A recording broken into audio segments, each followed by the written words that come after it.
की ओर प्रस्थान कर गए। नान्यं ततः पद्म पलाश लोचना दुःखच्छदं ते मृगयामि कंचन यो मृगयते हस्तगृहीत पद्म्या श्रीयै तरई रंग विविक्यमाने। भगवान कमल लोचन का ध्यान करने हेतु महाराज बालक ध्रुव चल पड़े।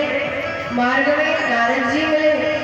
नारद जी ने कहा कि हे बालक ध्रुवराज, आप वन में क्यों निकल पड़े हो?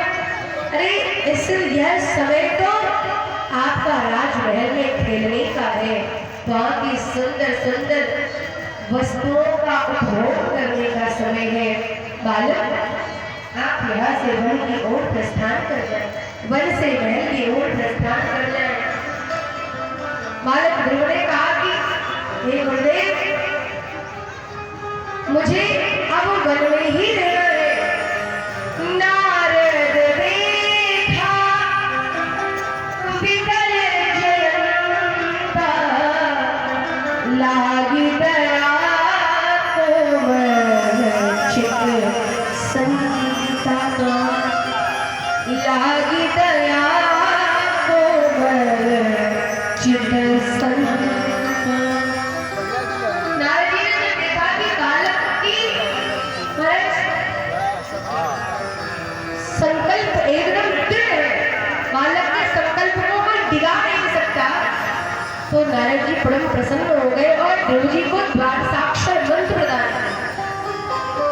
जिन खोजा तिरपाइया गहरे कानी पैठ, जो बोरी डूबल डरी रही किनारे बैठ।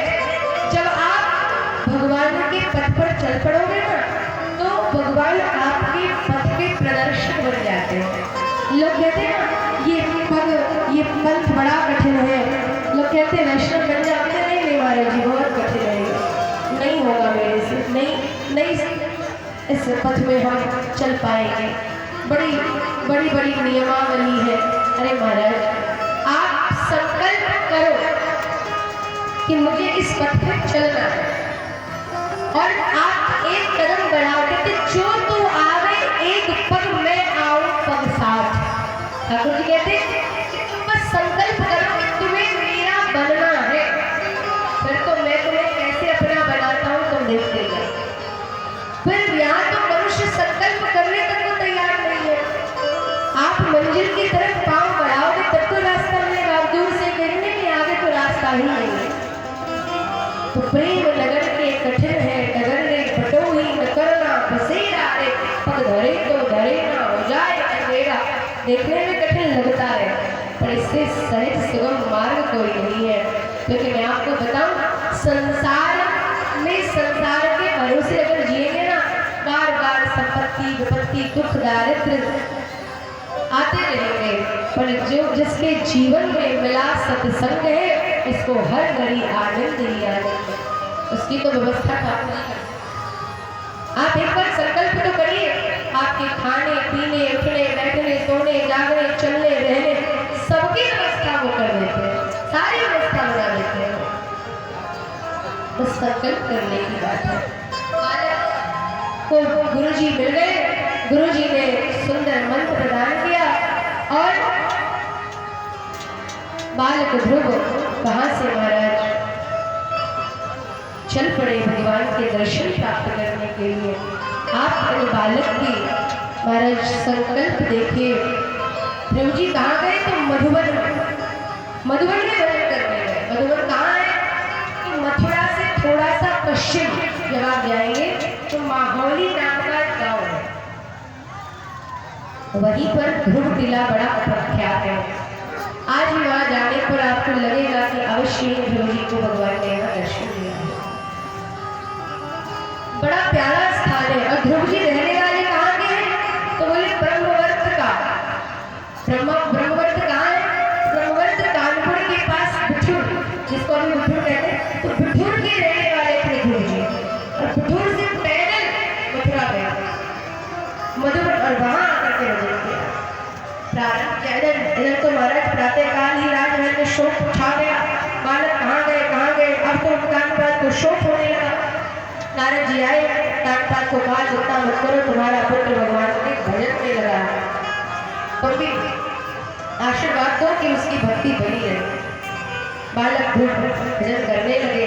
पहले मास में त्रियात्रांते कपित्थ बदराशक, पहले मास का भजन किया, 3 दिनों पर कलित और बेर का फल खाकर। द्वितीय मासे नवमे षष्ठे दिनों का 6 दिनों के अंतराल पर घास फूस खाकर भगवान का भजन किया। तीसरा मास आया तो नवमे यानी 9 दिनों के अंतराल पर सूखे पत्ते जो वृक्ष से गिर जाते हैं उसको चुबाकर भजन करने लगे। चौथे मास में 12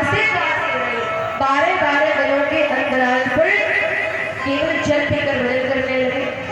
5वां मास आया तो महाराज 15 दिनों पे एक बार, अर्थात एक मास में 2 बार जल पिया, तो 5वें मास में केवल जल पीकर भजन किया। और 6ठा मास आया जब फिर भी गोविंद नहीं आए तो अब वायु, जिस वायु पर वो रहकर भजन कर रहे थे, अब उन्होंने विचार किया कि अब वायु भी लेना छोड़ दो। तो महाराज ध्रुव जी महाराज